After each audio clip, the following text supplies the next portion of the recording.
food and agriculture education is? Food and agriculture education is about building connection between people and food, people and the land, and people and culture.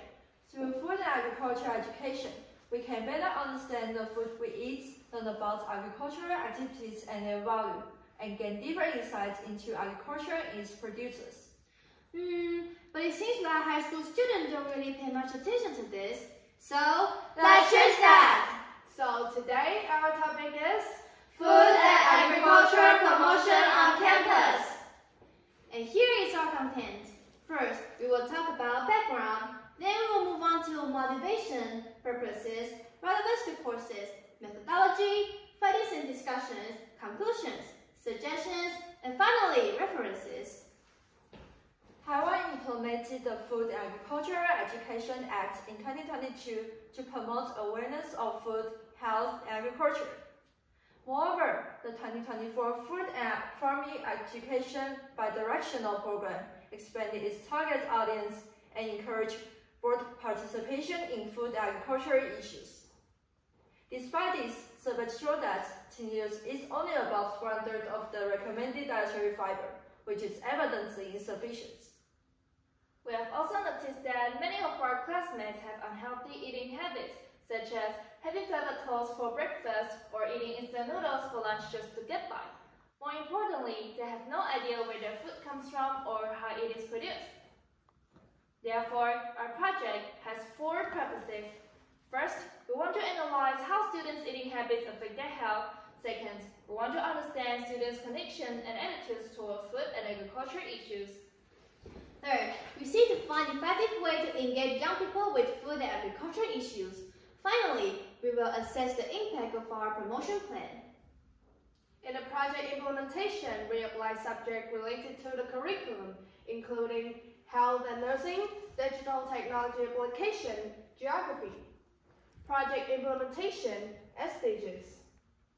Our SDGs focus on zero hunger, responsible consumption, and production. In our project, we surveyed 149 students to assess their eating habits and cultural knowledge, then developed our activities based on results. To assess the changes before and after the activities, we conducted a pre- and post-test related to activities, followed by the results analysis. We also interviewed local small-scale farmers to understand the challenge they face on organic farming and their perspective on promoting agriculture education. And our survey showed that 85% of students consume only 1 to 2 servings of vegetables daily, which is far below the recommended 4.5 to 5 servings. According to Figure 2, 55% of students don't feel any effect.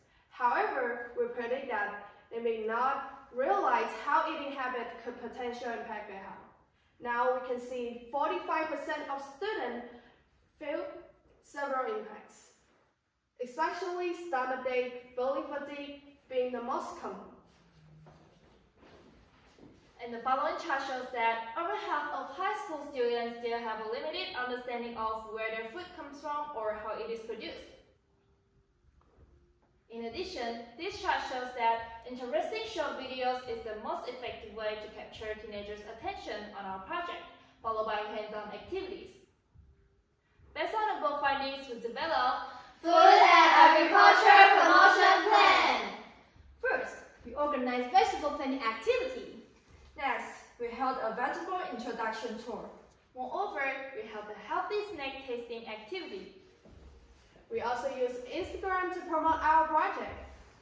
Finally, this just shows that among the 4 activities, teenagers consider vegetable planting activity to be the most effective way to learn food agriculture.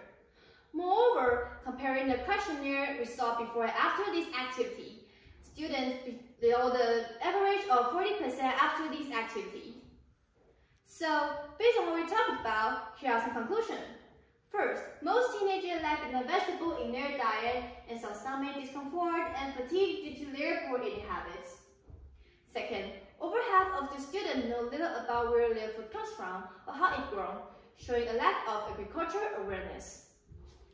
Third, combining hands-on learning with continuous digital contents is the most effective way to promote food and agriculture. Finally, after the activities, teenagers' negative attitudes toward food and agriculture decreased by an average of 40%, demonstrating the effectiveness of our promotion plan. Based on these findings, we suggest the following. First, schools should spread interactive nutrition education. Second, schools could team up with influencers or student-led initiatives to create engaging digital content. Finally, schools could consider providing more hands-on agricultural experiences. And here are references.